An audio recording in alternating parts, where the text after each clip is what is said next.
morning, good morning, good morning, good morning, everybody. We are live. It's the HR Morning Show with Danielle, Brian, Fink, and Paz is back. It is July 14th, which if you do a little math, it's 7 plus 7 equals 14, right? Like it's 777. Like you could. Does that make any sense at all? Oh, like three sevens. Like six, seven. Palindrome. Right? Anyway, welcome back, everybody. You can see how my summer is going so far. My brain cells are barely working, but I'm thrilled to be here, back with the squad. Danielle, Brian, what's happening, team? Hi. What's going on? Usually have more to say. I don't know. I want to hear about the Jay-Z show. Yeah, let's go to that. Hear about. Let's start off. Let's talk New York City summertime. It is peak summer. We haven't had a summer renaissance like this in New York City since before Danielle was born. Danielle, I'm glad you're experiencing a proper New York City summer. Tell us about Jay-Z at Yankee Stadium. From the Knicks to the World Cup to Jay-Z doing a 30th anniversary. That's right. Oh my goodness, he came right out. It was at Yankee Stadium, like iconic. Took us an hour and a half to get into the stadium, but you know what? We almost went home. I kid you not. But you know what? The next night was even worse. It was 4 hours for people. The show didn't start until 12. So thank God for me going on the lightest night. First thing he does, brings out Beyonce. Hey. Here's what I did. What have you been up to? You know. Yeah. Next thing he does, brings out Blue Ivy, brings out Nas, brings out like legend guy who he bought all of his like drums, like all of his stuff from when he was little. Very cool. And then of course, Queen of New York, Alicia Keys, close out the night. Right. Also, Blue Ivy, she made like on the piano. On her piano. I was like, this is everyone's child. You felt the maternal energy up the wazoo in that place. It was insane. Wow. So yeah, I think we were like maybe the only two Jews there, but doubtful. I think half of Long Island. No, half. I've seen my Instagram from my town. Half of them were there also. But Danielle, what did this concert experience teach you about B2B sales? Sorry. Taught me about the culture. Yeah, learning about the culture. Fink, what's been a highlight of your summer so far? Highlight of my summer, I got a new puppy. Her name is Trelly, and she's a foster fail. As everybody knows when you tune in, the Finks are like perpetually fostering puppies. And Trelly came up and just stole my heart. And if you hear somebody going, pick me up, that's Trelly. That's what she says, right? So like that's the game. It's been a great summer. It's been awesome. You know, me and Trelly, we're riding around in the new car. We got the new ride, so we're having fun. Yeah, you're at Orange Theory. Oh, I'm at Orange Theory. Yeah, so Orange Theory, we've got 362 days until I turn 50. We're going to be celebrating in Europe. Like we're going to be ready to rock and roll. Danny Rojas looking at the hair, crushing it. The hair is up. The hair is ready to rock and roll. We are having some fun. Look at all the people in the room. If you're here, shout us out. Let us know where you're calling in from. If you're on LinkedIn, if you're on TikTok, if you're on YouTube, all the places that we play the game, let us hear you say our name. Purple Aircorn. Well, the rest of the team is heading out to Milwaukee. Our man Evan White is on the flight right now. Our man in the truck, Alan Seals, is heading out to Milwaukee to NAHCR, which stands for NAHCR. National Association of Healthcare Recruiters. Yeah. Is that right? I literally just made that up. It is, actually. Yes. Wow. Well, one more thing I'm going to talk about since we're on the topic of pets, because I got to give a shout out to my turtle, Phil. Phil's we've taken in a turtle that twice has decided to come back to the pool, and his name is Phil, spelled F-I-L. He's a red ear slider. We found him in the pool filter about 4 weeks ago, and then the gardeners were doing their thing in the backyard, and then he disappeared, and then like a week later, I found him in the filter again, in the pool filter. So now we have a whole tank. We have a whole setup for him. I feed him. I take fresh herbs from the garden. I take dandelions. He loves that shit. He loves that stuff. And then he also likes the mealworms. He's a carnivore. So shout out to Phil. He's my buddy. Phil's for Filter. And hopefully I keep him going good till my son gets back from camp. Adorable. How are they doing at camp? They are thriving. My son's first summer at sleepaway camp. It's our first summer with no kids. We're in week 3 of 7 with no kids, and we're we're chilling. We're doing all right. We're We're enjoying doing it. all right. We're doing all right. But everybody, let's get the show going. We have a lot to get to, and it's time for headlines.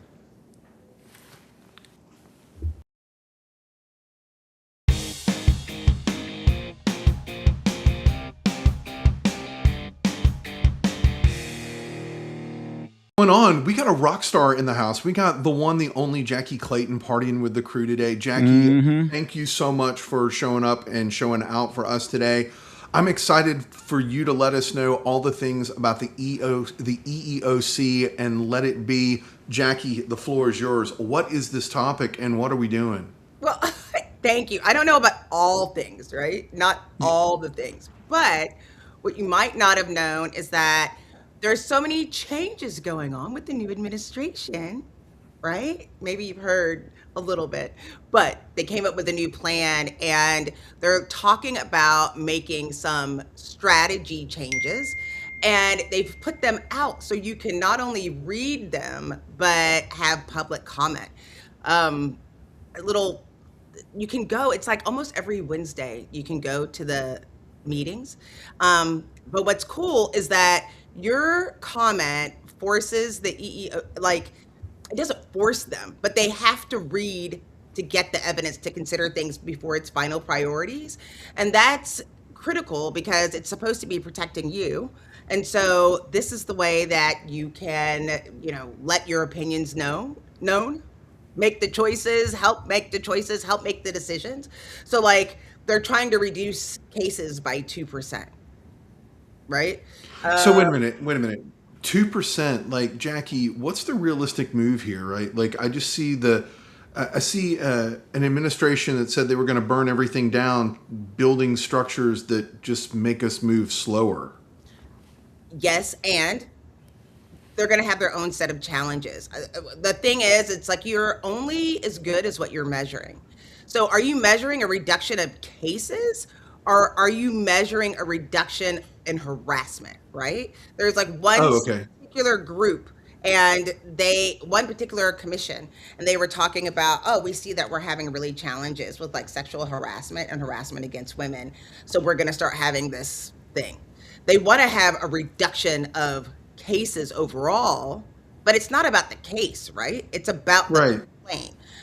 They're also doing another measurement of how people are compensated and what are they getting if there is a complaint. What are we doing to right these things? Which is, again, it's unfortunate that people said, oh, we don't need DEI anymore, because it's important that you recognize like you can't compensate for somebody's like shame, blame, or hurt.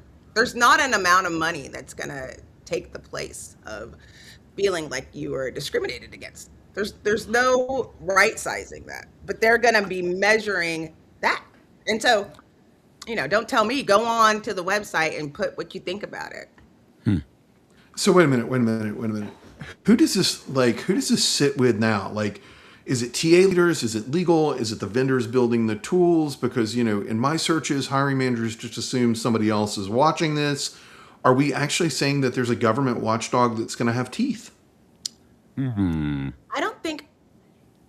don't know if it's going to be able to have teeth right away. I think that the thing that we've always seen in the past, it's been like somebody else is handling that, right? But it's really all of us. And it doesn't matter if you're in TA or not. You're just have to be a citizen with an opinion. The whole report, the strategic initiative, is all published. It's like 26 pages. It's not that long. And you can go in and say your comment on each piece and have a say on whether this gets done. I think it's important, especially if you think something is going in a different direction. We've always been telling people, vote. If you want to get your voice heard, then vote. Well, this is an opportunity to have your voice heard just for having your voice heard. The part that makes me nervous is you do have to publicly go on record. It's your full name. It's all of your information that you're giving out, and that's what's being published. It's not just the comment. It's the comment with your name next to it and the initiative. And there's a lot of them, folks. If you go, I'll put it in this. If you follow me I'll put it here and I'll send it to the team so that they can put it out there. It has a list of all of the different rules or hearings that they're having that they're asking for public input. Have you submitted a comment, Jackye? Not on this one. I'm trying to make sure that I sound really cool because it's going to go on the permanent record. I'm sure future Claytons don't go, God, Jackye was Very, very permanent here. But I will. But I will. I will tell you too. My first job, my first real job. I was in my early 20s, and I used to always go up to the secretary at the end. I was like, "Will you put this in the record?" Jackye said this is a horrible idea. I was like, "Just put it in there." And I was like, "Why?" I was like, "Because when this fails, I need someone." Nobody listened to me in this room. Oh my gosh. But when this fails, and it will, we'll be able to go back. And I can't tell you, at least 4 times I pulled that out. I was like, can someone read the last line of the minutes with this decision? Where did the secretaries go? Jackye said this. Come on, Jackye. We need them back. We need them back. But I think this actually brings up a really incredible point. And thank you for posting this, by the way. It's the important stuff here. It's so important. And I was having a conversation with friends a couple of weeks ago about civic engagement. A friend of mine works for one of basically the head of the committee of New York. And I can't tell you how little I think about civic engagement in my everyday. Probably less than me. So little. And it's crazy because I'm a taxpayer in New York City, which is, has a high price. Yeah. And I think that it's pretty insane that we've basically, over the course of, I don't know how many years it's been since people actually cared about public interest and civic engagement, but I feel like we just kind of gave it up and we just don't really care anymore. I think that New York is seeing a resurgence in it, which is why we have a socialist mayor now. But I think it's really important that we continue to have these conversations and actually make things like this a part of how we socialize with people and our everyday conversation. So I really appreciate you bringing it up. Thanks for saying that. I think this is where we find our future leaders. It's not, what we're finding is wait a minute, this person Danielle said something and brought up a really good point. Like, let's talk to Danielle and find out more about it. A lot of these things are handled in public, a lot of meetings. This is just one piece of it for this commission, but there's a lot of business that is going on in public. But you have to know what to watch, which docket to search, if it's to observe, if it has to be written in advance. But most of these, you can get full access in 24 hours or less to the full meeting transcripts, or just hang on and listen on the phone. And with our technology that we have, it's really, it's easy. And they're making it even easier. And people love showing off and saying, I looked at the notes, I actually read this, and this is what somebody said. Yeah, because it's the due diligence that in a social media age, right, often gets kind of glossed over. And I think that actually I've been seeing that deeper thought and the more critical thinking is something people are craving. That's why Substack is having a renaissance right now, because people are feeling that craving to get lost in someone else's writing and go deeper on topics. And I am just such a fan of that. And I think this is a good idea for an Instagram post. So I'm gonna. There we go. You give her an idea generation. In the queue. Ideation. It's my best trait. But here's the thing to remember, right now they're talking about making things faster. They want to reduce the number of cases, but they also want to streamline cases, right? And so a public example would be saying, hey, I can appreciate that you want to do it faster, but I want the quality to be better. I want to make sure that it's fairer. I want to make sure that people can hire better. I don't care how long it takes, as long as it's accurate and fair. That's a great worthy comment. And we also, it's like the efficiency isn't as great as the impact. Let's look at that, and how are we, putting these things over to mental health? If we're trying to protect the future workforce, there's a lot of things that we have to consider, and so we have to ask these questions. Unfortunately, these people that are in these roles are just like everybody else. They may not have all of the background and knowledge that you have. We saw these before, maybe when as children, we were like, these must be the smartest people in the room. And then when you grow up, you're like, well, maybe, but they might not know anything about human resources, talent acquisition, what is the process. And these are the people that are responsible for us, where we work, how we work, and what's going to happen to hold people accountable. And so it's up to us to do that. It's more than just our votes. It's our voice that can make the difference. Absolutely. I think we have a caller. Jackye, any final thoughts before we depart? I just love all y'all. Oh, we love you too, Jackye Clayton. Jackye Clayton, everybody. Follow Jackye for more actually important information and stuff you want to know and learn about on LinkedIn. Follow Jackye Clayton. Thanks, Jackye. Have a good one. Yeah. Caller. We have a caller.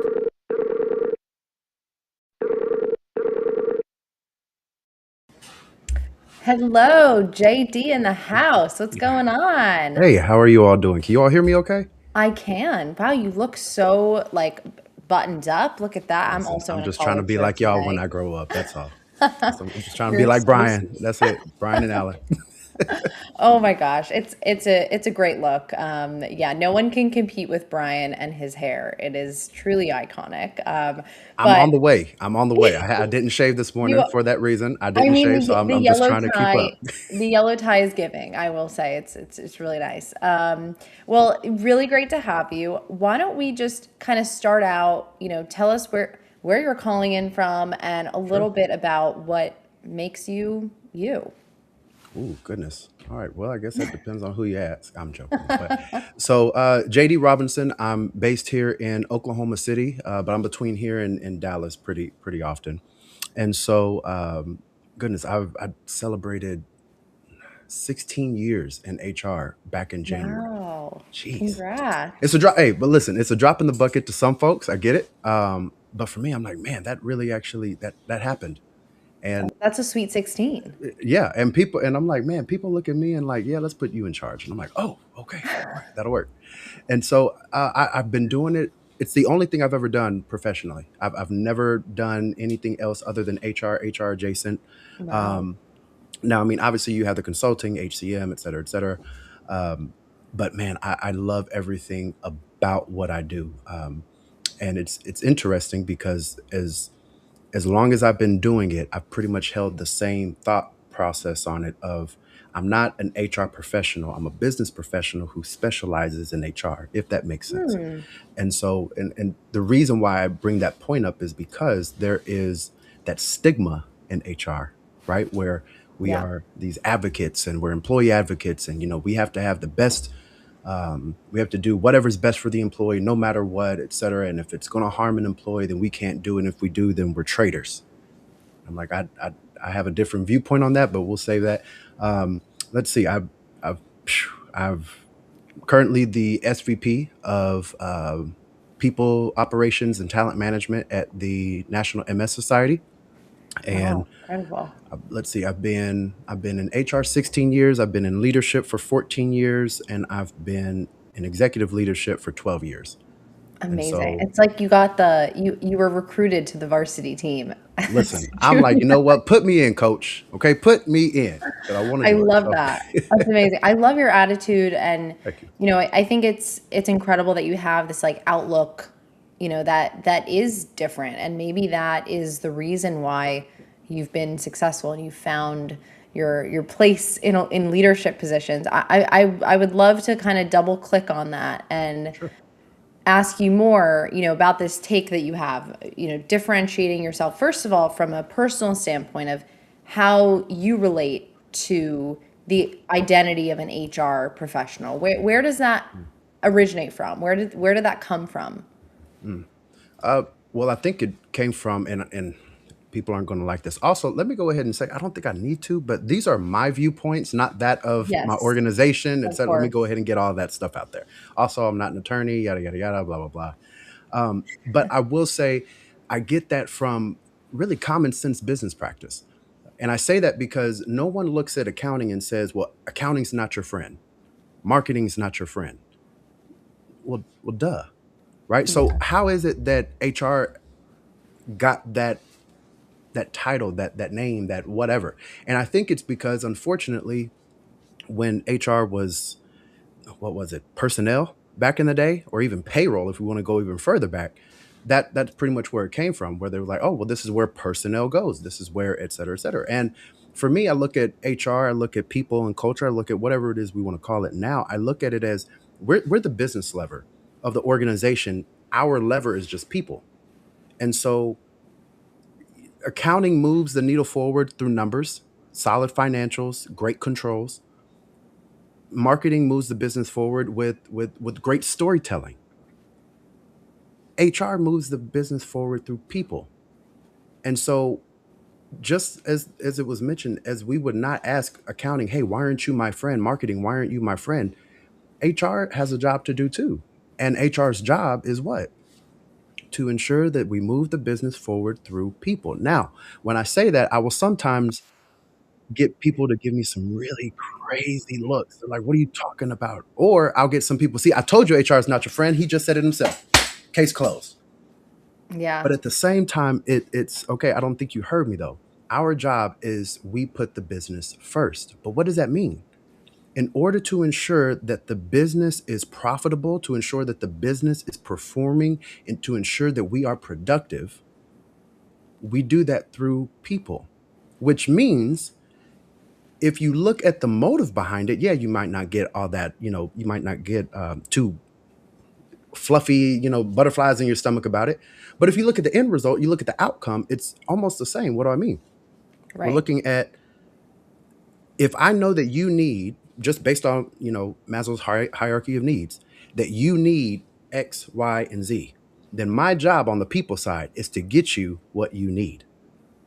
And if I do such a good job over the years that I'm with an organization, with over the years of my recommendations and my strategy that I'm providing to C-suite, of, hey, if we are competitive in our benefits, we're going to get top talent. If we're competitive in our pay, we're going to get top talent. If we're competitive in our flexibility and the fact that our people don't care about a foosball, they want work-life integration. Doesn't that mean you get the exact same thing that you're looking for? Better pay, better benefits, better flexibility, better work life. So I do it out of a good Yeah. heart, but let's be honest, I'm doing it because it's my job. Yeah. And it's not framed when you're fighting for those things. Like, it's not framed as a fight. It's framed as Thank you. the business The business function. needs it. Yeah. This is what the business needs. You say, Mr. C-Suite, that you want us to get to X profitability, X performance, X whatever. How do we do that? And they'll list different plans and strategies, and the answer is always the same. People. It's always the same. Yeah. So at that point, what is it? If we want people to get us there, what do we have to give them to get us where we want to go? Okay. How do we do that? Now that's when you get into the strategy of, how do I make it work while maintaining a certain level of profit margin and also keeping our shareholders and our stockholders happy. Right. But again, it's not about, well, the employees really need this, and Joe Blow has a wife that is on the business doesn't care. And I can't say that that's a negative on the business, because we've got thousands of employees that are going Right. through things, Right. right? So it's more about, hey, how can we ensure that everybody wins? But my job at the end of the day is not to be an employee advocate. It's to ensure that people are the business lever moving the company forward. Right. But And I do it with a smile on my face and a good heart. And if you Yeah. can't trust my heart, trust my greed. I don't know. Trust the fact I And- want us to be profitable. Yeah, you're laying it all out on the table. And I think that's something that people admire, especially next gen, especially my generation, Gen Z, who wants transparency. That's really what we're asking for. And I think part of the challenge of how HR is perceived, because HR outside of HR is like the most hated. It is insane. People have such strong opinions about And HR, it's and self-inflicted. That's the part that just I blows my know, like, mind. I really think they put a lot of their grievances about the company onto HR, and unfortunately, I don't know that every leader knows what they're really looking for when they hire in HR. Mm-hmm. And what's expected versus what people expect, Sure. maybe two different things. And I think similarly here, it's like people want to look at it like it's black and white. But you know what's beautiful? I love that you just said that. You know what I love about that phrase right there is when you're in HR, and this is the thing I preach from the mountaintops to my peers, is that HR is not about black and white. Black and white serve as our guardrails, i.e., Yeah, employment law, i.e., employee handbook, right? yeah. And they're Otherwise, like, well, there what does wouldn't the be any policy say? HR. What does this say? I'm like, our lives live in the gray. That's all it is. Yeah, We live in the gray. Legal yeah, may not like me saying that. Risk hates when I say that. Accounting flips their lid, but that's where we live. We live in the gray, and the black and white are not restrictions. If anything, I view it as the black and white. Those are our guardrails.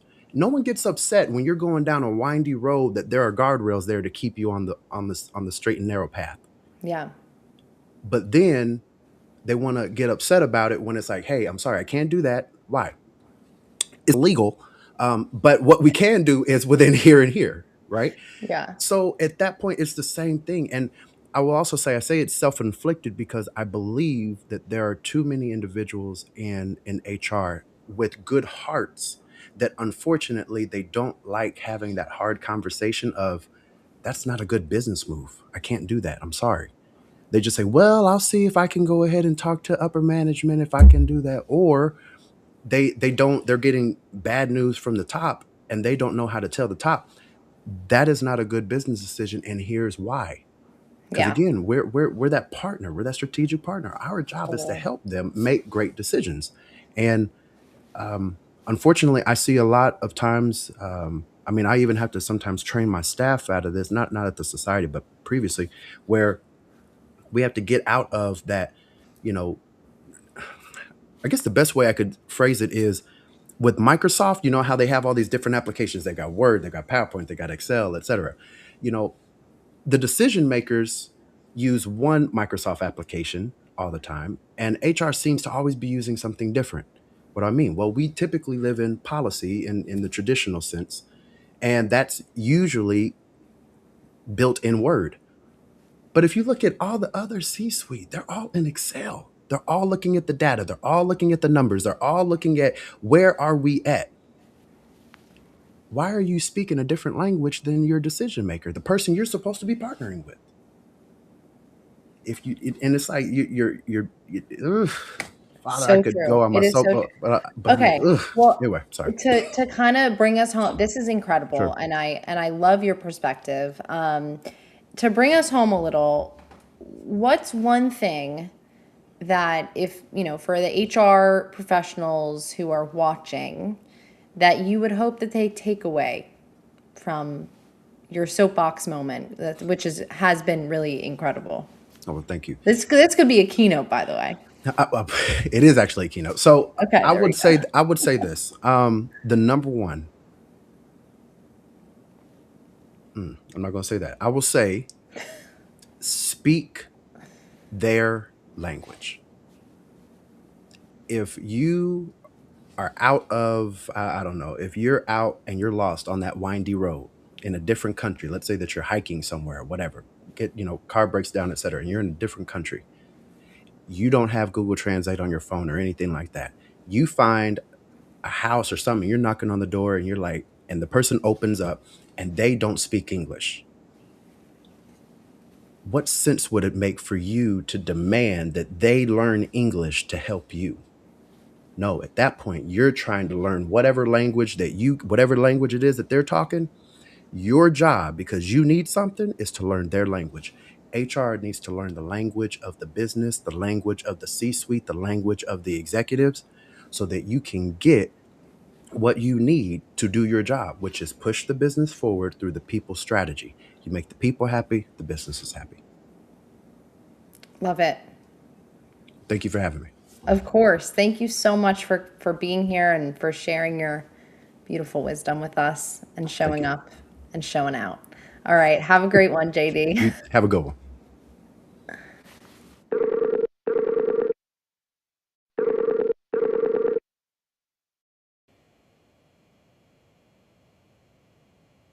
Well, good morning, Angela. How does this find you? How are you, Ryan? Nice to meet you. And yeah, I am loving that hair. That's a great vibe.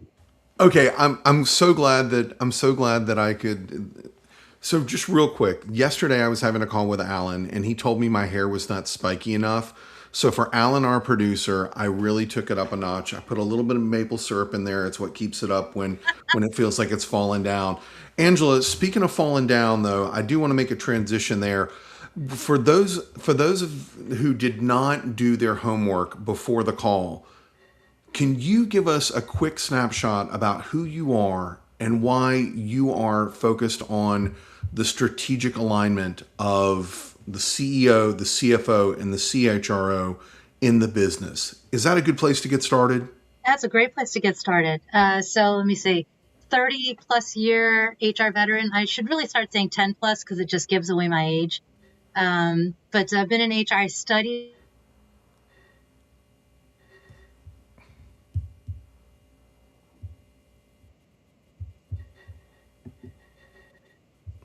No worries. So Angela, I think that you were talking about your 30 years of experience, but it's really only 10, right? That's been able to drive this conversation forward and be able to create better alignment between individuals, whether they are at the beginning of their career or whether they're at the inroads of their career, and how that all comes together. I think that maybe a good place for us to get started is tell us a little bit about that strategic alignment between those three C-suite leaders. And I'm super curious, like I want to know why those three leaders are necessary to unlock the organizational investment that we put into our different systems, our different manifests, and how that ROI manifests itself. Well, it's clear that the CEO and CFO are joined at the hip, right? I mean, they're just constantly, every day, they're checking the numbers, right? What does the revenue looks like? What's the top line? What's the funnel, right? All of that. And as the CHRO, I should be equally hooked at the hip with the CEO. I think the greatest compliment I ever got was, "You're my consigliere," right? Love that. Like I know where the bodies are buried, and I have the kind of conversation where I can hold up the mirror and say, "This is the energy you're putting out. Is that's the style of leadership you want?" And so I help the CEO become a better leader. And by intimately understanding what their objectives are, I can build my people strategy to support that. I think the link that's often missing is the CFO and CHRO linkage, which to your point unlocks the investment, not just the fiscal investment, but also the emotional investment, like saying that this is an important part of our agenda, that spending money on people, on professional development, on whatever the change management effort is at this time is important. It's part of our business strategy. And so when you have that magic triangle working, it's like lightning in a bottle. It's unbelievable how much faster you can go and how much farther you can go. We were talking about speed earlier when Jackye was at the top of the conversation, and it made me really think about employee engagement. Do we go too fast to create great employee engagement? Yeah. I mean, I think this is the classic meet employees where they are, right? You've got early adopters who are going to run ahead of you. AI is a great example of that, right? Like they're building agents and and then there are skeptics who are the laggards who are just never going to get there. So The you have doomers and the gloomers. Yeah, right. So you have to meet them where they are on that spectrum. I mean, that's been my personal challenge is that I race ahead and I forget to look behind to see if my team is catching up with me. But no, I mean, I think that understanding the organizational cadence for every individual is really sort of the secret sauce. About that secret sauce, we talk a lot, or we used to talk a lot about bringing your authentic self to work, right? But now you've got, talking heads like a Scott Galloway who tell you don't bring your authentic self to work, bring yourself to do work. What would you say about that to that individual who's still trying to build the clear and noble organizational purpose? I mean, I have never been a fan of bring your whole self to work. I mean, I think they're, as transparent as our lives, as blurred as the lines have become, I still think there are secrets that we ought to keep. I mean, to the degree that it impacts your work, I think that's relevant, but I don't necessarily need to know everything about you, because it can subject me to bias, right? That is a fact. Oh, wow. Yeah. Right. So I don't necessarily want to know your political leanings. I don't necessarily need to know your moral stance on everything. I just need to know, can we work together on this thing? Can we set aside our differences for this moment so that we share organizational values and objectives? So putting that, if you agree with that assumption, which is sort of how I operate, then I think you can really start to build an organizational that's holistic around your values. And that's why that work is so important, and not enough teams do that, and not enough teams check themselves to make sure that they're actually living into them. I'm just wondering, if not enough teams are doing this, is it a deficit of listening more or over engineering? What's going on there? All of that. I mean, I think HR often falls prey to over engineering everything. I think we forget that leadership at the end of the day is really simple. It is about listening. It's about asking open-ended questions. It's about having courageous and challenging conversations. It's not about another framework. It's not about another, I do think we put all these systems and processes on place, which is why nobody can be a good manager, because we forget about instinct and intuition and just lived experience. How do I want to be treated? I want a manager who cares about me. I want a manager who asks how I'm doing, a manager who supports me, a manager who lets me fail. That doesn't have to be in any framework, right? That's just sort of humanity 101. You bring up the manager aspect, and I think that's really curious because we've got more and more organizations that are stripping away middle management. Yep. Right? And I'm just wondering, if you're stripping away that one layer of feedback, how do you prioritize feedback, or how do you say that feedback is still prioritized in the organization? You can't. I think it's a complete falsehood. It's hypocritical, right? I mean, we know, I forget which study, McKinsey, one of the big consulting firms, right? 70% Sure. of the employee experience is driven by the relationship you have with your manager. So if you've got a span of control of 100 to 1, your manager doesn't, in practical terms, doesn't have time to care. Okay, so now we have people that are moving too quickly, don't have time to care. Yeah. They're over engineering the process. How do we strip this away? Like, how do we build better? So let's go back to that golden triangle, right? So it's Okay. going back to basics. It's going back to your CEO and CFO and the CHRO fundamentally aligning on what's important. What are we trying to achieve? And then recognizing that sometimes simple is best. Messages are best absorbed by your employees when they can understand them on the second go, maybe not the first go. But if it takes 12 iterations for people to understand where the organization is going, you've completely overcomplicated that. There's no way that a frontline employee can translate a strategy like that into the 1,000 decisions they're going to make every day, completely independent. So you've got to strip it down. You've got to distill it to the simples. About the simples, I think that's one of the things that I really appreciate about not only the way that you write, but like the governance and suggestions and case studies that you put together on CNBC's Workforce Executive Council, right? I just want to call you out for that, because if you're just tuning in and you're listening to Angela and you're like, who is this person and where's this dearth of information coming from? The depth of information can be found on CNBC. It really kind of helped me prepare for the conversation we were going to have today. Also, about that, one of the things that I noticed is that you are a strong advocate for AAPI leadership and diversity in media. How do you balance the triangle, or is the triangle something that enables that diversity to really shine through? How does it work? Yeah, I mean, I would be both naive and selfish to not thank all the allies that I've had over the course of my career. And very often they have been white men. They have been my biggest cheerleaders, right? I mean, we're often having conversations with early career folks about mentors and sponsorship. Mentors you can find, sponsors have to find you. And that's all about putting yourself out there so that someone is willing to use their brand to lift you up. But you can't be what you can't see.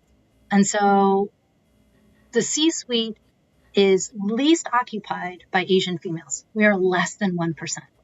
Yeah. And so I'm part of, that very small population, and I feel some sort of societal and moral obligation to show other people that it can be done. And I have done that through tremendous relationships with other people who've shown me the path to success. Angela, if somebody who only had 10 years of experience was listening to this conversation today, what would you tell them about building a 30-year career? How would you sponsor them? Be fearless, but be yourself. That is not going to be easy, right? I mean, when I was growing up as an adolescent, and I was a really awkward young adult, super awkward, really unconfident, unsure of myself, fell into all sorts of social traps because I just couldn't read the room. And so I had to surround myself with people who were smarter about that than I was, who showed me how to navigate the cocktail party, who showed me how to do a proper handshake when that was still a thing, right? The social nuances that we're losing because we're doing everything through another medium is a lost art. So the next best replacement is, how are you networking? How are you building relationships? Finding a job today, Brian, is not a paper exercise. It's a relationship exercise. And so you've got to make sure that you're surrounding yourself with allies and that you're being allies to other people who will show you what are the best things about yourself. That becomes your voice, that becomes your perspective, and ultimately your platform. And that's what I would say has helped me through 30 years. Angela, thank you for taking the time with us this morning. This has been super valuable. Where can people find you? I've already shouted out CNBC. Where else can people find you and tap into the depth of knowledge that you share here? Well, thank you. So I'm the only Angela Cheng-Cimini on LinkedIn. And people reach out and say they heard me, jabbing with you today, Brian, I'd be happy to connect. Excellent. Well, thank you so much. And we look forward to the next time that you are part of the program. Thank you. Awesome. Thank you so much.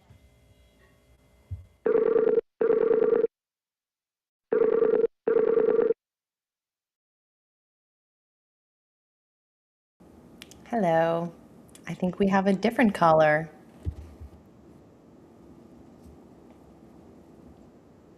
Hello. Hi, Namrata. How you doing? Good. How are you, Danielle? We might be bringing Adam in.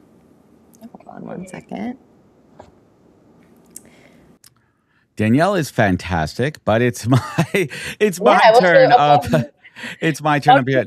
by Gen Z strategists. I know. You could always connect with her. She's great. Namrata, welcome to the HR Morning Show. It is a pleasure to meet you. And for everyone out there, if you could take a moment and please tell us who you are and what you do best. Hi, my name is Namrata. I'm founder of Teslify. We are a skill assessment platform. It's a B2B HR SaaS product, helping organization find the right talent who can actually do the work than looking at the thousands of resumes.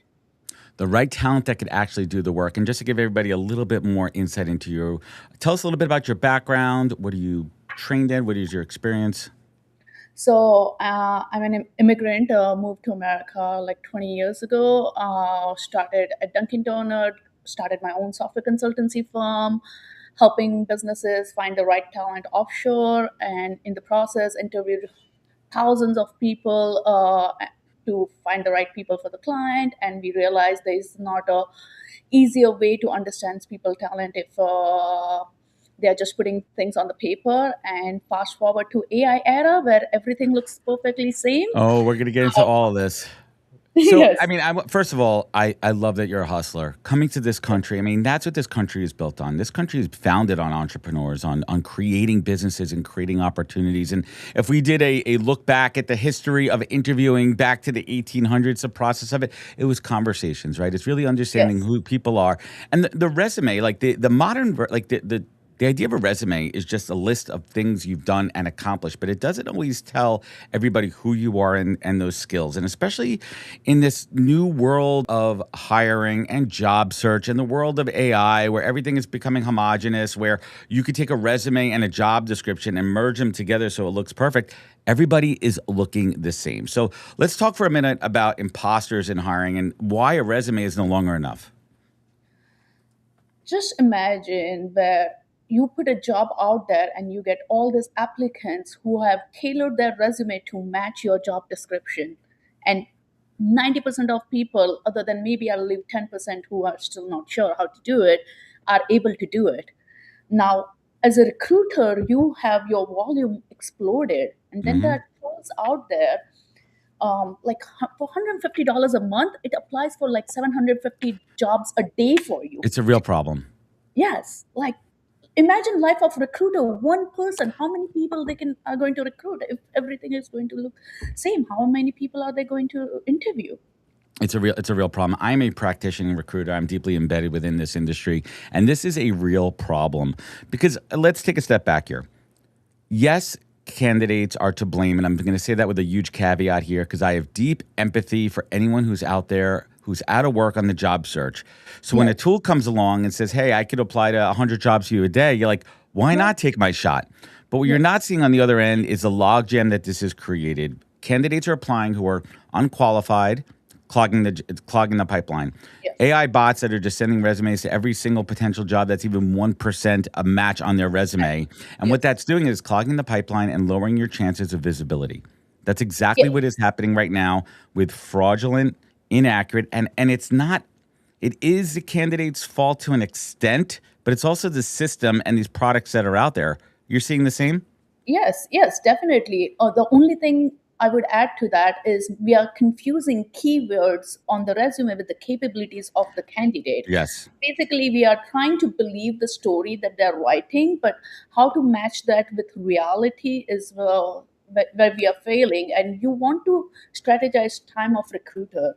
They can only do 5 to 10 interviews max. If you take 20 minutes, that's your whole day. If that's all we did all day, think about if you did 5 interviews at half hour a pop, plus other activities as a recruiter, your day is shot. Plus reviewing resumes. And here's the other problem too. And I see this firsthand.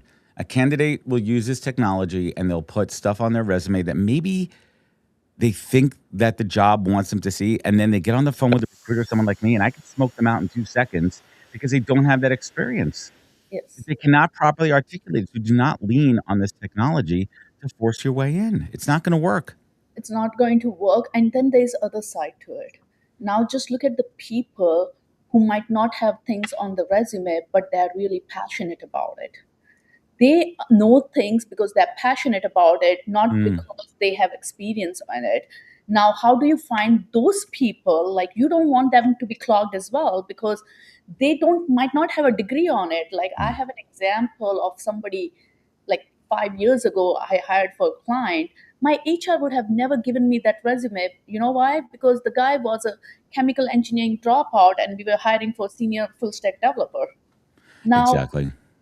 Like, the person did amazingly well on the testing because he was passionate about it. He self-taught himself, becomes one of the best programmers the company could have it. But I would have never got a chance to see that person because my HR, nothing against them. It's just that's not they would be looking for. And this is a real problem too in this market. There's just not enough resources to give people a chance, especially those folks that are looking to pivot. There's no opportunity for a recruiter to take a little bit extra more time on a resume and say, hey, exactly to your point, let me look a little bit deeper. There's something here. We don't have that time anymore. A couple of years ago, I would have the time to say a good recruiter could see a signal through the noise on somebody's resume and be like, you know what? I saw Namrata's resume. There's something deeper here where I think she could add value and I want to have that conversation. Nope. I'm spending too much time sifting through inbound applications that all look 10 out of 10. My ATS is skill ranking them. You know, you're getting that's true. You can rank also, and then that's what it's gaming for here. It's really tough. So I want to talk about something that you discuss a lot, which is skill fishing, right? And this new hiring problem, and HR leaders just can't ignore it. Let's talk about skill fishing. What is skill fishing? So basically, imposters in the room where you are trying to tell that I know something, or to an extent, not lying, but not giving the full spectrum of it. So that's exactly what skill fishing is. You tailored your resume to match everything that says that you need to know, but you don't actually know it. You don't have the receipts. Through ChatGPT. I can't say Google anymore because now it's all AI related, but you can find a way to do it eventually, but that won't be your first instinct to be able to do it right away. No, it's a tough one. And I speak to candidates all the time. And I get on the phone with them. And here's the other thing too. A good recruiter, I could also see someone's roles and know if they did or didn't do that skill. I could say, you where on your resume did you actually do this job? And that's where you're going to get declined. That's where you're going to get the decline. You're going to get declined. You're going to get passed. I'm not even going to take a look at you. So what is, in your opinion, the best way to use a technology in the right way to amplify your skills and experience for a particular role?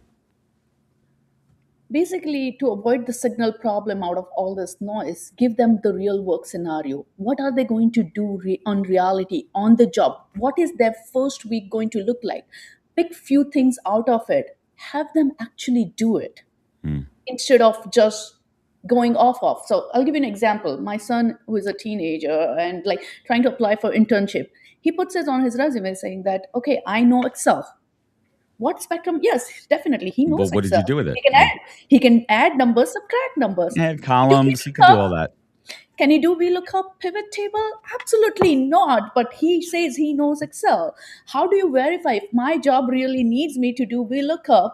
Yes, he'll be eventually able to know it if he worked on Google, ChatGPT, and this and that. But how do you verify on the job skills? How do you, instead of me asking you, how would you react if customer said this, putting you on the call, like a simulation where you have to de-escalate the situation with the frustrated customer for customer service role, like customer is upset. So how do we, in practice, in use, how do we actually put skills assessment into practice during the interview process, into the whole hiring flow? How does this actually work the right way? How do we break this pattern of AI slop coming in? I think the best way is to do it before interview. You basically, everybody who applies for the job gets the same test, maybe different question, but for the same skill set. And you start from the topmost who scored the highest to the bottom one. So you start focusing on somebody who got, I'm just making it up, 95% compared to somebody who got 20%. And that too without cheating. Now just add well, you got to put in the AI fraud filters in there. Let's assume we have all the AI fraud filters in there. Yes, not just that, like having different monitor, talking to somebody else, whispering the answer, trying to prevent all that while they're taking the test. I could get 100%, but I'm just having another monitor where I'm finding all the answers and trying to answer it. Like, how do you stop that? I am a very big fan when you're building on, if we're talking rec ops for a second here, I'm a very big fan of instant AI interviews, short interviews with fraud filters in the beginning that will either force out people, fraudulent applications, folks who apply to roles they're not qualified for will opt out, and then that's going to shorten the list and actually show people who actually have a real interest in this role. I'm a big fan of implementing technology, and I'm speaking very broad stroke here, and we could spend another hour on talking what that looks like. It's something I'm very passionate about, and I hold my ground on AI interviews at the early stage, very short, sweet, because that's going to reduce your overall volume of applicants to those that are interested and qualified. Really truly interested. And that's, we only have a couple of minutes here, and something that another piece that I'm really passionate about. I speak about mental health, especially in the world of recruitment. Recruiter burnout is real. Volume is in an absolute high. Resources are at an absolute low. And we have a real problem here. How do we address this volume hiring crisis? So I believe that technology alone cannot solve this problem. You have to find a tech company who helps with the current process of the business. You have to be able to find the process that works for your organization, that puts your people, human first approach. And then, like, basically, tech is not going to just find the real people. Like, you are going to find where I can free up the time for recruiter so that they can focus on the cream of the crop. So that's how we have to try to prevent this burnout, because eventually it's what's going to happen is recruiters are going to just get tired. If they have KPI that works against the business KPI to find the right funder, hey, I need you to fulfill 5 job recruitment in next 2 weeks. And that's going again, they're going to find anybody. It's not going to help them. So you want to just prevent and give them the tools so they're able to find the right people for the job, not without getting burnt with the technology. Give your teams the resources. People are your asset. We spoke about this a little bit earlier today. But Namrata, I want to thank you so much for joining us. Please tell folks where they could find you, where could they connect, where could they learn more? Yeah, they can find me on LinkedIn, Namrata Kamdar. I don't think there are a few Namrata Kamdar, so I'm the one founder of Teslify. Or they can send me an email, namrata@teslify.com. And if they mention about the podcast, I would make sure to reply to them. Awesome. Thank you so much for joining us, and we Thank you so appreciate much you. for having Enjoy me. your summer. Take care. Thank you. Bye. Well, team, that is a wrap on this Tuesday edition of the HR Morning Show. Let's a couple of key takeaways here before I bring it home. Brian, what is your key takeaway? Key takeaway is I'm worried about us over-indexing on using testing as a way to verify skills and resumes. Adam, you called out something really important, and that's that recruiters need to take more time with candidates. They need to see the forest for the trees, where somebody is heading in their career and how they're ultimately going to get there. I think that connected real well with Danielle's interview conversation that she had specifically around what's being built and what's being bought. I think that was a through line. Absolutely. Danielle? Love it. Well, I really enjoyed JD's soapbox. It was incredible, talking about the black and white and how HR's job is completely gray all the time. And we have to, HR has to see themselves in terms of the business and moving the business forward. And I don't think it's black and white. It's really nuanced. And I think I wish more people could see that who are outside of HR. And I think, just to kind of tie it all here, I think one of the word you just said is nuance. I think especially on social media, especially on LinkedIn, that we're whitewashing, we're speaking in a lot of like broad strokes. All of this is nuanced. When we're talking about AI interviewing and job applications and the process and ghosting, there's so much to go into it. But if we could continue to share in-depth real stories of what in action, practical process, in process looks like with experts like this, everyone's going to learn and really be informed about what it really looks like. So I want to thank. And if we get involved Yes. in civic engagement. Yes, vote, rock the vote. Yes, exactly. It's more than rocking the vote, Adam. I know.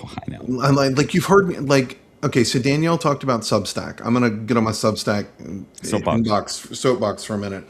Is that I talk about a guy, his name is Robert Putnam, who wrote a book called Bowling Alone in the early 90s, right? And he thinks that civic engagement is down because we don't go to concerts, because we don't go to bowling leagues, we don't go and play pickleball. That's the thesis of the book. And I think that if we lean into creating community the way that we're trying to create community here or at events like RecFest, which somebody on this call may or may not be involved in heavily, going to those type of events and being part of that community, that leads to engagement. Yes, agree on that one. And you know what? Real quick. Yeah. I think positive light. We're seeing more of that coming out of COVID. People are going back to analog. People are going back to concerts. The entertainment IRL industry is off the charts right now. Get involved, get out there, and that's going to lead to more interest in what's actually happening in your community, in your physical communities. And if you are upset or find yourself down about the fact that maybe you're not invited places or things are always happening around you and you're stuck in that doom and gloom, get out of victim mode. Yeah. Get your ass up. Start organizing. Make it happen. Do it. Be the light. Be the person to do it. Yes. That's my energy this summer, this year. Make it happen. Chapter. Yes. So, Victim or victory. Victim or victory. I'm hosting a pickleball league actually. I do it every Tuesday. I'm on the board. I'm on the alumni board of a Israeli consulting. So it's a kosher pickleball league. All right. Well, awesome. Kosher, for the most part, kosher. I mean, non-Jews are welcome as always. Everybody is welcome. We are all inclusive to the pickleball but league. We do have a pickleball league every Tuesday night, and I help organize it. Well, speaking of pickles, I want to thank our sponsor, Talent Tech PR, your man, Evan White, for all things Talent Tech PR. He is your friend. He is my friend. He knows this industry inside and out. We want to thank Evan. We also want to thank our friends over at Calendar PA. Brian, real quick, hot take, Calendar PA, 5 seconds, 4, 3, 2, 1, go. mind blown yesterday. Everybody knows that I'm a dyed-in-the-wool Calendly user, that I represent Atlanta. Dyed in the wool. Calendar PA blew my mind with all the functionality that it had right outside of the box, how it navigated me through click by click and let me know you may want to do this, you may not want to do this. It was a really unique onboarding experience for something that acts as a virtual PA. Loved it. Ooh, absolutely Brian, love it. I'm going to need you to write a Substack about your transition from Calendly to Calendar Yes. PA. That's what's going to move this thing, move the needle there. People follow Fink. I'm excited. You're excited. Everyone, I hope you had a great show. We want to thank everyone for joining us today. We are on LinkedIn. If you want to see more, go over to purpleeggcorn.com, purplenetwork.com. We're a podcast. We're on Spotify. We're Apple. We're here every single Tuesday.